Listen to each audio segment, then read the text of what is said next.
This video has been brought to you by my wonderful supporters over on Patreon. Click the link below so you can learn how to become a patron yourself. Special shout out to my first 6 patrons: Andrew Vega, Crossover Fan 12, Mirai Floyd Tan, Soda Pop Barbecue, Cartoonosaurus Rex, and Multiburst. You 6 wouldn't happen to be the new Go-Jugers, would you?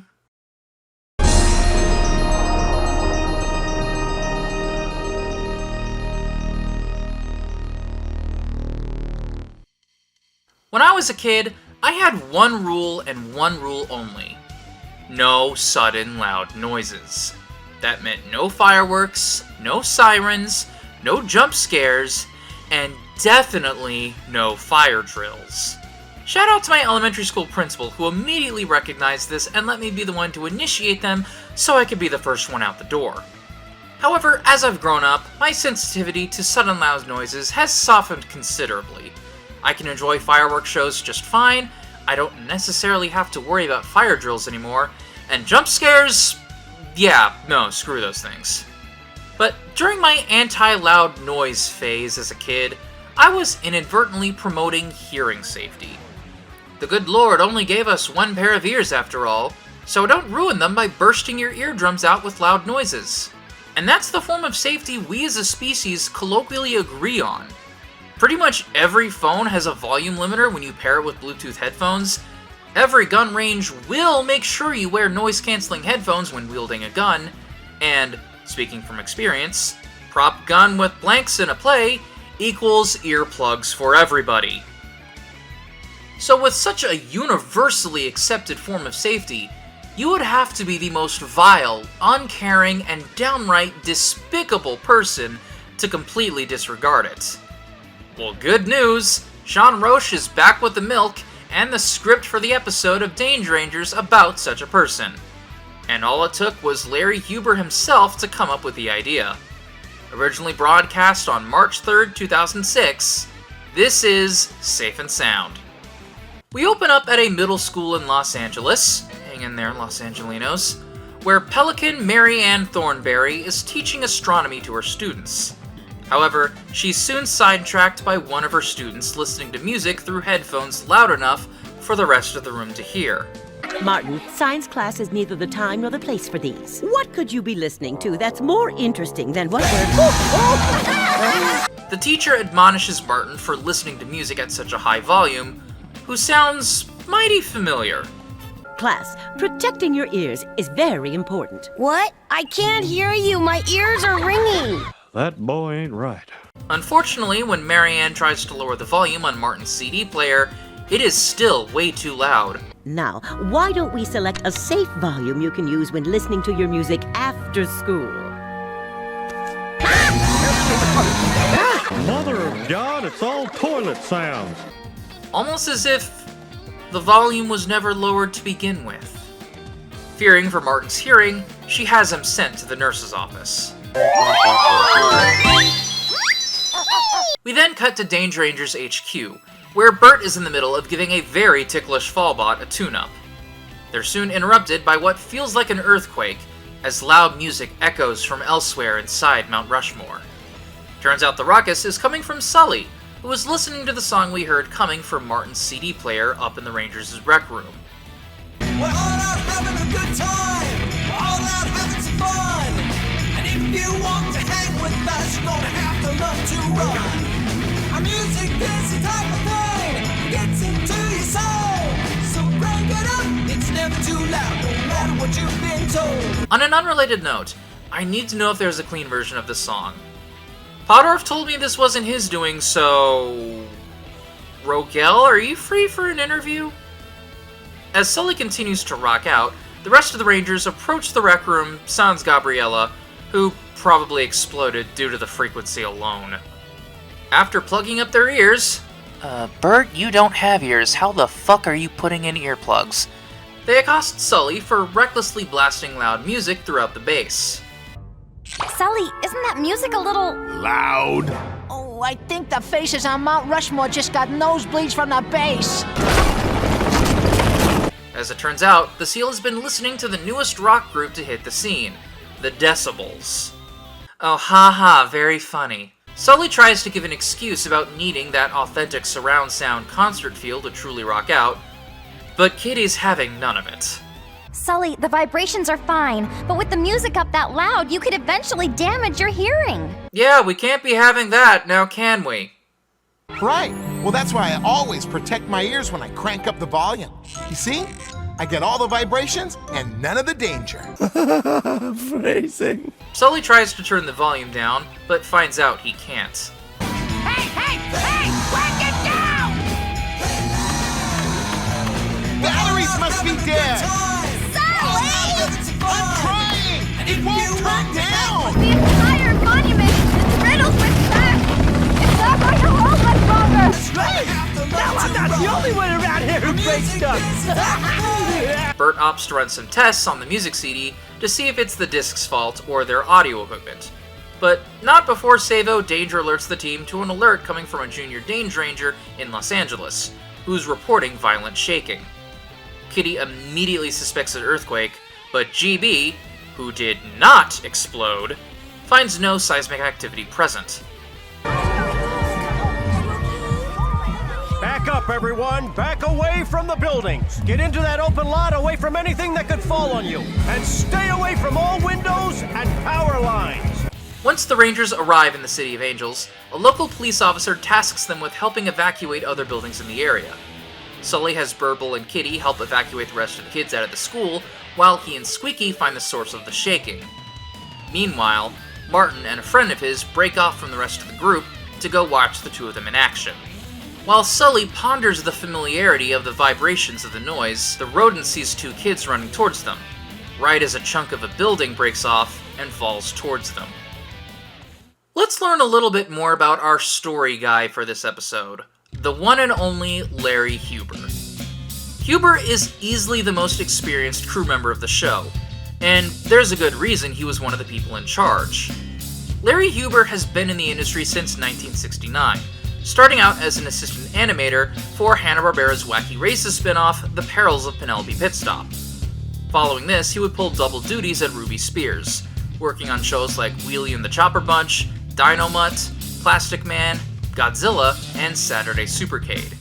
He also worked under Ralph Bakshi on projects like Coonskin, Hey Good Lookin', and I wouldn't be remiss to mention his involvement in the animated porno Once Upon a Girl. Huber would get his big break starting in the 90s when he was picked to supervise the production of a new slate of animated pilots for the fledgling Cartoon Network. What a cartoon! He'd then do the same thing for Nickelodeon, filling a similar role for Oh Yeah Cartoons, where Huber would get the chance to make his own pilot, Shock Zone, which would get picked up by the network in 2002. And in the middle of all this success, he would found his own animation studio, Animotion Works, which would not only work on Danger Rangers, but Dr. D and BitBoy, Cloud Bread, and Pom Pom and Friends. Our new storyboarder for this episode is Byron Vaughns.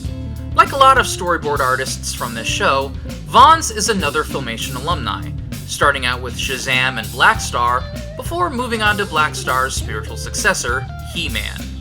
Outside of Filmation, Vaughns' biggest contribution of the 80s was as a character designer for Heathcliff and the Cadillac Cats. In the 90s, Vaughns storyboarded for Tiny Toons, Earthworm Jim, and the Lionhearts, then directed his own pilot for Oh Yeah Cartoons called Blotto. He also served as a producer and director for the 1990s Pink Panther cartoon. You know, the one where he talks. Outside Danger Rangers, Vaughns would direct the 2006 movie The Adventures of Brer Rabbit. The last thing Vaughns has worked on is the Willy Wonka Tom and Jerry movie, which I will not fault him for. A paycheck is a paycheck. Sully is quick to blast the falling chunk of debris into harmless pieces as Burble and Kitty return them back to their class. Sully finds the building with the source of the loud vibrations, and the two venture inside. Squeaky, that pounding sound's coming from inside this building. So, we're just done with phrasing, right? That's not a thing anymore? This really sounds familiar. Yeah, kind of like the time Fullbot took a bath in the washing machine spin cycle. I honestly wouldn't be shocked if that was a rejected safety topic for an episode. Eventually, the two Rangers discover just who was causing these faux earthquakes. The decibels themselves. who are currently in the middle of practicing. The two are quickly accosted by a large warthog of a bodyguard who promptly tells them to buzz off. Squeaky relents, reinforcing the fact that their loud music is causing earthquakes. Before the rodent can really tear the bodyguard asunder, they're interrupted by a moose. And who are our guests, Knuckles? Troublemakers, boss. They want to close down the rehearsal. No, we don't. We don't? Sully dials it back a bit, not wanting the Decibels to stop rehearsing, but to, at the very least, rehearse a bit quieter. The moose introduces himself as Buck Huckster, the band's manager. Buck questions Sully about why such a big fan of the Decibels would want them to not play loud, considering, that's the name of their one and only song. Sully proceeds to tell him why. In song form.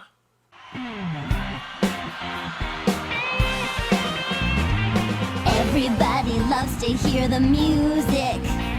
Some play it loud so everyone can hear. Well, everyone says get me near the music so you can feel the rhythm pounding in your ear. But if they turn that volume up so that it's blasting, and you feel the sound is pounding in your ear. If it's deafening to your brain, it could end up causing pain. So remember what the Danger Ranger said. I'm gonna be blunt here. Protect Your Ears is easily in my top 3 songs for the show. In keeping with the rock band theme of the episode, Rogel pens a rock anthem about the importance of not bursting your eardrums. As usual, Kevin and Gray do a wonderful job with the material, and I would argue this is Jerry's best performance on a song so far.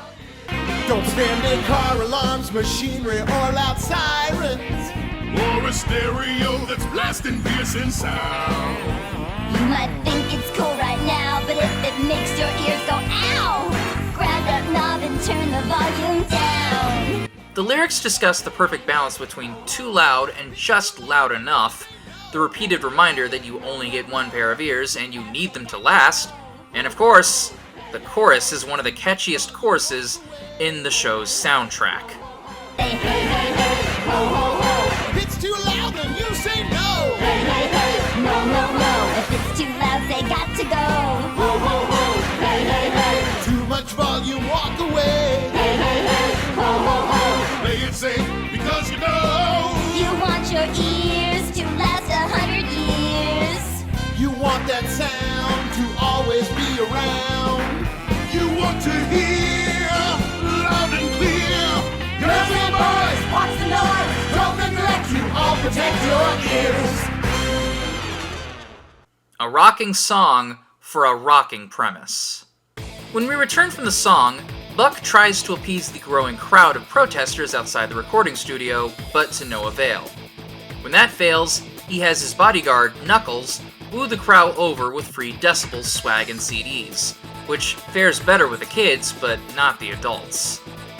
Music is a cutthroat business, Sully. The decibels have to be louder than the competition or we'll just vanish away. Yeah, but don't you think... Sully again tries to explain himself, but Buck plays straight into Sully's inner fanboy by offering him a chance to meet the band in person. But before he can even think about it, the adults in the crowd reject the swag, and Sully finds himself having to escort the band back to their bus when the kids only add to the chaos. The Decibels thank Sully by rewarding him with some backstage passes for him and the team for that night's concert. We then cut back to Buck. I can see these Rangers are going to be trouble.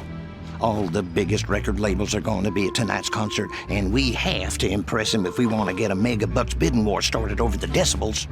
I get you, boys. Then tonight, the band has to play louder than they've ever played before. What about the Danger Ranger? I know just how to handle our #1 fan. Kitty chastises Sully for guiding the band away from the angry parents, but Sully retorts by pointing out they did stop playing, a fact Kitty admits is true. We then see Buck and Knuckles flying off in a helicopter, dropping a bunch of flyers for the concert at the Hollywood Bowl. This would prove to be quite the disaster, as the rest of the team points out. If the decibels could cause artificial earthquakes and structural damage while inside what is supposed to be a soundproof recording booth, what would happen if they played outside at a very old amphitheater? Squeaky has Sabo alert the local authorities to what could be a possible future giant brown note in the making, while the Rangers decide to stick around for the concert to make sure such a brown note doesn't happen. Back at HQ, we see Bert and GB hard at work with Sully's Decibel CD. Fallbot is also helping. Sorta. Hey, GB. Hey, Bert. Ooh, how's the sound check going on Sully's CD? Find out why it only plays loud. Ow, who put that there? Fallbot, are you okay? That was a nasty sound blast. It's thanks to Fallbot sticking the CD into his internal compartments that Bert is able to notice the CD is coated with a locked trigger mechanism. In layman's terms, this is why the music can't ever be turned down. No matter what, it will only play at the highest volume. Bert is quick to alert the rest of the team, who are currently scoping the amphitheater out for any suspected foul play. Well, most of them are. Wow! Wow, you see a loose brick? No! Wow! Tons of cool Decibel souvenirs at the concession stand! Forget the souvenirs, Sully. Squeaky suggests the team look backstage for any tomfoolery, which Burble seconds. Wait a minute, why does Burble have black eyebrows? With the knowledge that the CDs can't be turned down, it's pretty obvious someone that works with the decibels are the ones behind it, and Kitty's pointing her claws in Buck's direction. Sully, unable to cope with the idea that the decibels are purposefully doing this, leads the team backstage, where Buck personally invites him inside the dressing rooms. I don't care what you have. Sully! Welcome! Come on in. The boys are dying to say hi. Everyone else... What? Let it lie, Burble. He's not worth it. Oh, come on, I want to see these two fight. And then maybe kiss. Inside the dressing room. So, I was just telling the lads how great you sang. Aw, I'm nothing like you guys. No, what was that number you did out there? Hey, hey, hey, ho, ho, ho. If it's too loud, then you say no. And it took them this long to finally acknowledge the fact that these Rangers randomly break out into musical numbers while on missions. Wait a minute, if these musical numbers actually happen, what happened to that bird whose brain exploded? Buck continues to butter Sully up by goading him into the life of a rock star, then offers him the chance to be the Decibel's opening act. Sully takes this idea well.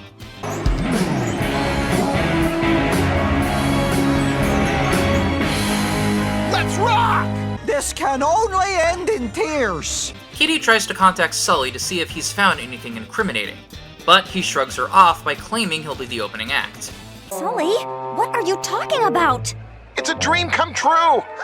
I'm gonna be a star! We'll talk after my show. Kitty openly questions Sully on just what he's doing, who proceeds to drop this bombshell. I'm gonna quit the Danger Rangers and go on tour with the Decibels. Stay out of it, Sully. I'll get you guys backstage passes after my set. Ciao! Ciao? What's gotten into him? Sully's quitting the team? That must be, what do you call, illegal or something. I'm pretty sure it's illegal to prevent an employee from quitting their job, no matter the circumstances. But, yeah, Sully's quitting the team. As much as the team wants to knock some sense into Sully's head, perhaps physically, they have a job to do. Back with the now ex-Danger Ranger, Sully accidentally breaks a string on his guitar, so he heads into one of the trailers to fix it, all while Knuckles keeps a close eye from a distance. As he sets the guitar down, he notices a strange mixing device in the adjacent trailer, which turns out to be a mobile recording studio. Turns out these are the machines that put the locking mechanisms on the CDs to max out the volume. Before Sully can do anything, however, Knuckles attacks him from behind and locks him inside the giant amp, giving the Seal the front row seat to his favorite band like he always wanted. With Sully trapped, the concert can properly begin.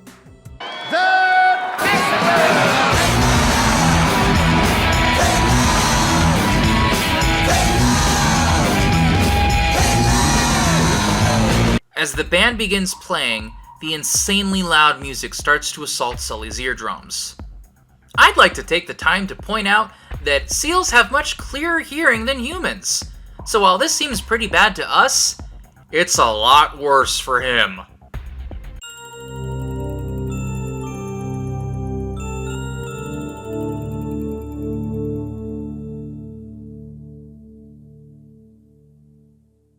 Back with the Rangers, Kitty is monitoring the decibel range of the band to make sure they don't play too loud. As the loud music starts to get too much for Sully to handle, he tries calling Kitty. Unfortunately, Kitty can't properly hear him over the music on both sides, the cat telling him to communicate with sign language. The seal is able to sign out his location before he passes out. Sully now has tinnitus. With Sully now free, the Rangers finally confront Buck and Knuckles. I'll crank up the volume so loud they can't even think about another band. We're shutting you down, Buck. There's nothing illegal about playing loud music. No, but there is something illegal about putting out a product you know could hurt a kid. Because they can't turn down the volume. You know what's really illegal? Kidnapping someone and stuffing them in a speaker. Ooh, Daddy's angry. A chase ensues on stage, the kids in the audience thinking this is all part of the show. Show's over, buckaroo. Gotcha. As Burble likely off-screens Knuckles in a way PBS kids won't allow, seriously, this is the final time we see Knuckles, Sully takes to the stage to reveal to the audience what was happening behind the scenes, something not even the decibels were aware of. The band members insist the fans return their compromised CDs for new ones. As a final gift, the Rangers airdrop a bunch of earplugs for everyone to wear. The concert continues on as we end the main story. Wait, where were the non-existent commercial breaks in this episode? Our epilogue takes us backstage as the band signs on to a new record label, Megastar Records. As a gesture of goodwill, the Decibels plan to have their first CD, for Megastar Records, be all about hearing safety. Sully has a better idea. Yeah, but forget the CD. I'm thinking a killer music video backed up by the Danger Rangers. I knew there'd be no living with him once he got to meet his idols. But Sully, shouldn't we concentrate on safety and leave the video to the band's producer? He's... I don't know. I'm just not a music video kind of mouse. Know what I'm saying, that big guy? Squeaky, don't hide your past. We get more hearing safety tips as Sully assigns the other Rangers parts in the video. Whoa! What about the dangers of lifting heavy things? Whole other video, bro. Ooh, sorry, Squeaky, that's season 2. Hope nothing bad happens to it. And somehow, Fallbot found his way to LA without Bert or GB. I'm concerned he isn't on a leash at this point. I completed Tangerine. Hey, Mr. Tangerine Man, play a song for me. Fallbot? Yeah? It's Tambourine Man. Oh, my bad. Let's just get to the music video already.